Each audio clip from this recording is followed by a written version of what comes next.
Hola y bienvenidos al consultorio pregunta 14 ya, y esta pregunta va a tener una de chicha impresionante.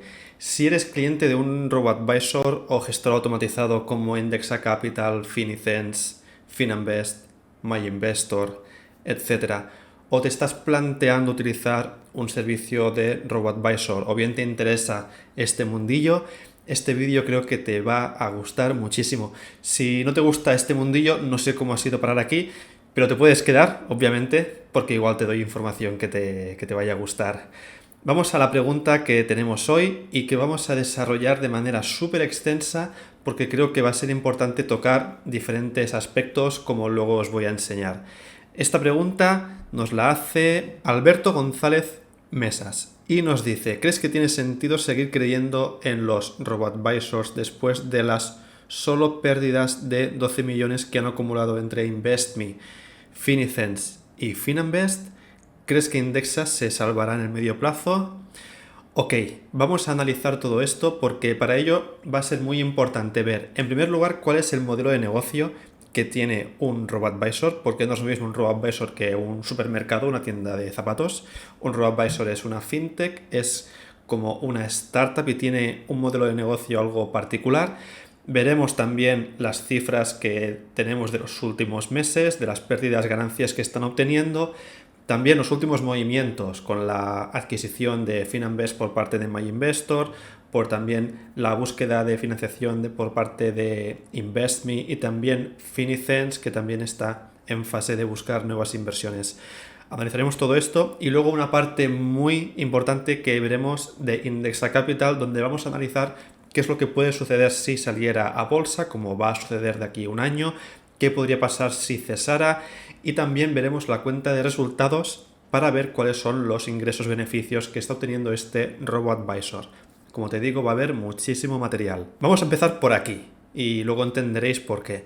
Esto es un artículo que he encontrado por internet para dejarlo de forma un poco más visual y nos explica cómo funciona una startup. Una startup al final es una empresa que suelen ser empresas pequeñas del ámbito tecnológico y que suelen tener un ciclo de vida un poco particular porque hay una gran inversión al principio que es para diseñar lo que son las plataformas, las tecnologías, las aplicaciones. Durante toda esa fase no hay ingresos normalmente porque no se lanza al mercado, por lo cual es muy normal que haya muchísimas pérdidas, y la financiación suele venir pues de business angels, que son otras empresas que confían en el proyecto, o de inversores particulares o de otro tipo de financiación, pero obviamente hasta que no se pone en funcionamiento no se empiezan a ver los resultados. Suelen ser empresas pequeñas, ámbito tecnológico, y luego también, y es lo que quiero matizar aquí, es lo que tenemos aquí de alcance y escalabilidad. Una vez ya el proyecto está diseñado, como por ejemplo un RoboAdvisor, ya tiene su plataforma hecha. Luego, en el momento que ya está todo en funcionamiento, escalarlo es relativamente sencillo. Lo puedes hacer llegar fácilmente tanto a 1000 personas como a 1 millón como a 100 millones. Obviamente con sus matices si quieres expandirte internacionalmente por temas burocráticos, temas legales, etcétera, pero a nivel técnico y a nivel de gastos no supone una gran inversión. No sería lo mismo si, por ejemplo, tienes un supermercado y quieres abrir diferentes tiendas, diferentes supermercados en otras ciudades, otros países, que como veis, aquí sí que aumentaría muchísimo el número el nivel de gastos que tendríamos. El tema de alcance es esto, y luego tenemos la escalabilidad. Una vez ya está hecho el producto, que lo utilicen 1000 personas, lo utilicen 1 millón, no cambia demasiado los gastos fijos, que dijéramos. Sí que van a haber más gastos variables, pero no crecen en la misma proporción. Por lo cual son productos que a largo plazo pueden ser muy, pero que muy rentables. Pero ¿qué pasa?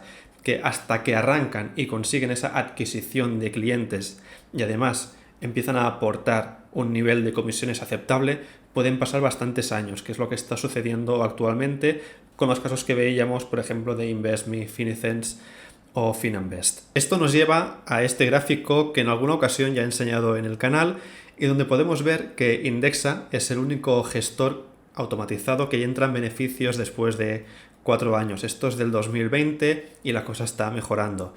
Podemos ver la diferencia entre la adquisición de clientes y ingresos trimestrales que está teniendo, por ejemplo, Indexa Capital, que lo que está obteniendo, por ejemplo, Finicens o los otros competidores como InvestMe y Fininvest. Esto está claro, nos lleva al gráfico que tenéis aquí, donde podemos ver que el único que está entrando en beneficios por ahora es Indexa Capital. Luego veremos la actualización del 2021 para que veáis cómo se está escalando y cómo de importante es tener esta paciencia. Pero luego tenemos aquí los otros ejemplos, ¿no? Tanto de Finicens, InvestMe y Fininvest, que vemos que no acaban de remontar. Como decía, una vez está hecho y diseñado el producto y se lanza al mercado, lo que tienen que hacer es adquirir clientes. Pero uno de los problemas que tienen, y que aparte es de los grandes beneficios que tiene invertir con un gestor automatizado, son las bajas comisiones. Al final la comisión es lo que les da el dinero, es lo que le da de comer a este tipo de empresas. ¿Y qué sucede? Podéis ver aquí la comparación de las comisiones que cobra, por ejemplo, asesores financieros del 1%, robo-advisors de la Unión Europea 0,8% y en Estados Unidos un 0,4%. En España la media suele ser entre un 0,4 y un 0,5%, comparado con lo que cobran, por ejemplo, los bancos, que suele ser más del 1% o un 2%. Y es que invertir con los bancos, siempre lo recuerdo, suele ser bastante más caro. Esto es uno de los motivos por los cuales cuesta arrancar. El segundo motivo, os habréis fijado que en los vídeos que hago suelo tener promociones abajo, como en este vídeo, para empezar a invertir. El primer año suelen tener comisiones gratis. Claro, estamos hablando de que puedes adquirir muchos clientes, pero si el primer año no hay comisión de gestión, obviamente hasta que empiezas a recuperar los frutos pueden pasar 3, 4 o 5 años. Esto añadido al hecho de que las primeras inversiones suelen ser bajas, suelen ser pues de 1.000 euros, 3.000 euros. Claro, no es lo mismo cuando empiezas con ese capital que quizá cuando ya llevas 15 años ya estás pagando las comisiones y además tienes un capital pues que supere los 100.000, 200.000, 300.000 euros. Así que vemos que es un producto que a corto plazo obviamente no es para nada rentable, a medio plazo está empezando a despuntar ya Indexa Capital, pero a largo plazo, y por ello hay tantos inversores interesados en adquirir robo-advisors, o por ejemplo tenemos el caso de Fininvest que luego lo veremos, y es normal porque es una inversión sobre todo hecha para un plazo de mínimo unos 10-15 años, que es cuando yo creo que se empieza a recuperar realmente, se obtienen beneficios más suculentos con este tipo de adquisiciones. Esto nos lleva al artículo que tenéis aquí, que probablemente es uno de los motivos por los cuales tengo esta pregunta, pero anteriormente también he recibido preguntas similares, así que yo creo que es un buen momento para analizarlo todo al detalle, y es el hecho de que los robo-advisors se están empezando a aliar con otros bancos, con otros inversores, para empezar a compensar las pérdidas, porque también recordemos, a ver, puedes tener un ciclo, un periodo de pérdidas, pero tampoco puedes estar 10 años o 15 años solamente con pérdidas. Hay auditorías que evalúan la viabilidad de este tipo de empresas y obviamente cuando hay un cierto nivel de tanto de pérdidas como de tiempo sin facturar o sin tener unos ingresos aceptables, es probable que puedan tener algún tipo de complicación legal o fiscal. Aquí tenemos, por ejemplo, el caso de Fininvest, que ya anunciamos que se había anexionado a MyInvestor, había sido una noticia bastante impactante, pero vemos que tenían unas pérdidas de 700.000 euros y en los últimos 5 años de 3,3 millones. Claro, estamos hablando de que todavía le está costando remontar y probablemente con la unión con MyInvestor, aprovechando la base de clientes que tiene MyInvestor que no para de crecer, muy probablemente se va a ver favorecido para poder intentar compensar estas pérdidas y sobre todo para lo que decía del medio largo plazo. Lo mismo con InvestMe, que como veis aquí decimos que tiene el 70% del capital social está en manos de los socios fundadores y lo que están buscando ahora también es fomentar su expansión internacional. Como he dicho al principio del vídeo, uno de los grandes objetivos que tienen este tipo de empresas es obviamente aumentar la masa de clientes, porque el producto ya está hecho y ahora toca escalarlo al máximo, porque cuanto más clientes, obviamente más beneficios. Eso es de primero de negocios, de economía y de ADE. Claro, una de las preguntas es, entonces, ¿qué va a pasar a medio plazo? Estos robo-advisors que son puros los van a acabar absorbiendo otras empresas. Aquí ya depende de cada uno de ellos. Yo sé que, por ejemplo, Indexa Capital no tiene intención de ser vendida a ningún grupo inversor ni a ningún banco y de hecho la salida a bolsa también responde un poco a buscar otro tipo de financiación en caso de que lo necesitaran, pero sobre todo tener acceso a liquidez por si algún día quieren expandirse a otros mercados, por ejemplo. Pero tenemos, por ejemplo, el caso de Fininvest, que sí que ha decidido pues porque tendrán otro tipo de necesidades, anexionarse a MyInvestor. Espero que en esta primera parte de este vídeo, de este consultorio, haya quedado un poco claro el modelo de negocio que tienen los gestores automatizados, por qué son relativamente normales estas cifras y también los pasos que se están dando de cara a ser comprados, adquiridos por bancos o bien pedir ronda de financiación para la expansión internacional o para buscar nuevos mercados, nuevos clientes. Me gustaría analizar más en detalle la situación de Indexa Capital, que obviamente es el que yo utilizo, donde invierto más capital y estoy más informado porque me interesa saber qué es lo que está sucediendo, y veremos lo que comentaba, qué puede pasar en caso que cesara Indexa, en caso de que cesara también el banco custodio, que esto no se habla demasiado, y luego también analizar un poco los resultados que estamos viendo ahora en el 2022, bueno, de cara al año anterior, 2021, pero seguiremos analizando año a año para ver cómo va evolucionando este gestor. Indexa Capital, en su blog, en su página web, tienen varios artículos donde explican qué es lo que sucedería en caso de que Indexa cesara o bien saliera a bolsa. Lo de la salida a bolsa es importante porque el año que viene saldrá a la bolsa, al BME Growth, y te explican un poco qué puede tener de implicación esto. A nivel de cliente realmente no es ninguna implicación, sobre todo el tema de salida a bolsa.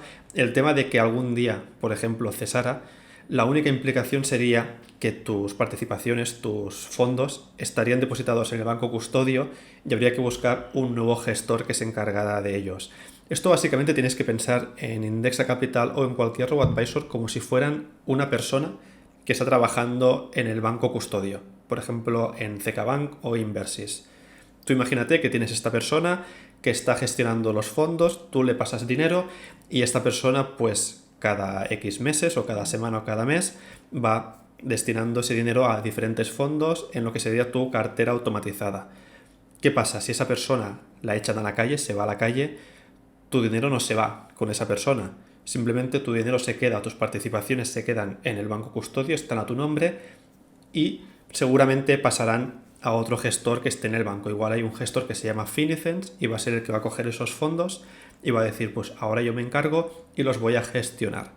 También ten claro que una vez tienes tus fondos, si estuvieran sin gestor, tú puedes decidir dónde los quieres traspasar. Puedes traspasarlos a otra entidad que tengas, o por ejemplo si usas MyInvestor y dices, pues quiero pasar todos estos fondos a un fondo que tengo en MyInvestor o a una cartera en MyInvestor, todo esto se puede hacer. Al final tú estás en tu derecho de poder mover tus inversiones de un sitio a otro. En algún sitio va a ser más complicado que en otros, pero al final es algo que se puede hacer. Mucho mejor que liquidar, porque si liquidamos ya tenemos que pasar por Hacienda y vendrá el hachazo. La otra pregunta que nos puede venir a la mente es, ¿pero qué pasaría entonces si cesa el banco custodio, que es el sitio donde tenemos ahí depositados? En primer lugar, no pasa nada porque lo que sería tus participaciones están a tu nombre. Aparte, bueno, ya explica por ejemplo Indexa que son de los bancos más solventes, que en principio no va a tener ningún tipo de problema, pero bueno, siempre es posible que pase algo. Y luego, con el dinero que no tienes invertido, que recordemos, cuando estás en un gestor automatizado hay una parte de liquidez que suele ser muy baja, si me tienes asegurado hasta 100.000 euros por titular. Y está claro que no vas a llegar a esa cantidad. Igual tienes 200, 300 euros, pero es muy complicado que tengas más de 500, 600 euros sin invertir, porque al final lo que te interesa es que ese gestor invierta el dinero y es lo que hacen. Y como decía, lo que hace Indexa y la mayoría de empresas de este tipo de procesos es que reciben auditorías. En el caso de Indexa Capital, la auditoría la hace la empresa Grant Thornton, que ya nos dice que es la séptima mayor auditoría del mundo desde el 2021 y anteriormente fue el grupo BDO. Con esta auditoría tú puedes ver todo lo que ha sucedido en Indexa Capital a lo largo del año. Puedes ver la cuenta de resultados, los productos que han sacado, las rentabilidades, las comisiones que han cobrado y lo más importante, que son si ha habido beneficios o no ha habido beneficios y la comparación con el año anterior. También puedes ver el volumen gestionado, etc. Ahora te voy a enseñar muy rápidamente algo de información al respecto para que veas el nivel de solvencia que está teniendo, por ejemplo, Indexa Capital.